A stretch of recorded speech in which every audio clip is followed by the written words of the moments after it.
O Freud estabelece uma relação de proporcionalidade super interessante no texto, né, assim, de que quanto maior for a resistência a lembrar, o conflito, né, que essas lembranças trazem, quanto maior for a resistência, maior vai ser a repetição. Então, menos eu vou me lembrar de fato, mais eu vou me lembrar repetindo. E a transferência entra aqui um pouco como catalisador da resistência, né? Um catalisador que vai destruindo, dissipando, desconstruindo a resistência. A transferência, se ela for suave, se ela for tranquila, ela vai quebrando a resistência aos poucos e as repetições vão cedendo lugar às lembranças. Se a transferência for muito intensa, negativa, ela entra em conluio com as resistências, né? Difícil também, nesse sentido, quebrar aqui a resistência se a transferência, de alguma maneira, entra nessa lógica da repetição. Ela não consegue fazer o trabalho que é transformar repetição em lembrança. Então é um jogo, daí a ideia de manejo clínico, manejo da transferência, interpretação da transferência, vai se tornando um elemento central da técnica psicanalítica. A livre associação é um método, né, que o paciente começa a trazer a sua história e a partir dessa livre associação a gente começa a perceber como que ele se comporta com o analista. A partir disso a gente tem um mapa, a gente começa a mapear a transferência. É a partir desse mapa que a gente precisa se aliar a isso que aparece em termos de repetição para quebrar a resistência e transformar, né, a repetição em lembrança. Essa é a técnica psicanalítica que está sendo descrita aqui nesse texto. Então, se a transferência ela se torna muito hostil, o lembrar cede lugar ao atuar, ao agir, à repetição. Então, assim como, né, se a transferência é tranquila, a gente consegue interpretar bem, a gente consegue se ligar bem à história do paciente, a repetição vai cedendo lugar à lembrança. A lembrança vai aparecendo, mas o contrário também pode acontecer, ou seja, a análise da transferência vai se tornando central na obra do Freud. A análise do que acontece efetivamente na relação analítica. O Freud, me parece, está querendo substituir a neurose do paciente, que ele já traz na sua história, por uma neurose de transferência. Ele quer objetivar, fazer esse deslocamento, por assim dizer, né, da neurose da história dele para a história dentro da relação analítica.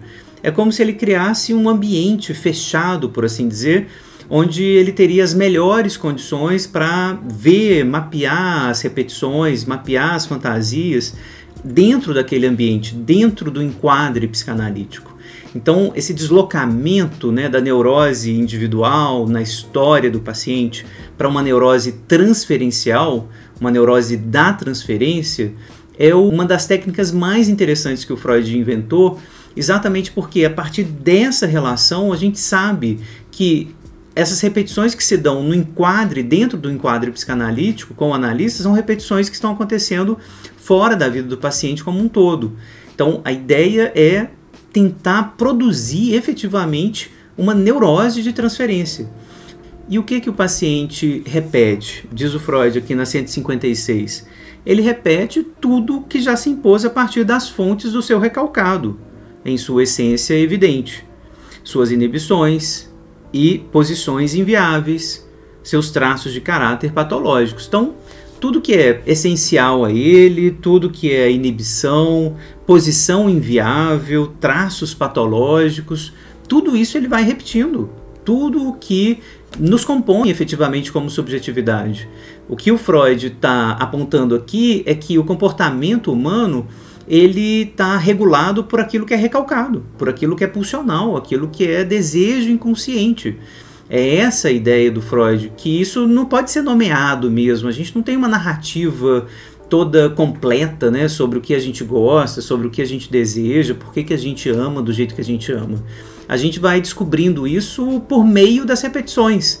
As repetições são, por assim dizer, um modo da gente fazer a nossa cartografia do desejo. É como a gente repete, a gente vai vendo os caminhos que a gente pega, como naquela arquitetura super interessante, né, que a gente faz um caminho de jardim, né, gramado, e espera a população passar por aquele caminho de jardim, e vai vendo os riscos, né, os traços, os caminhos, as veredas que vão sendo feitas a partir do uso da população. A partir disso que a gente faz um mapa, né, como que a população está usando aquele percurso ali.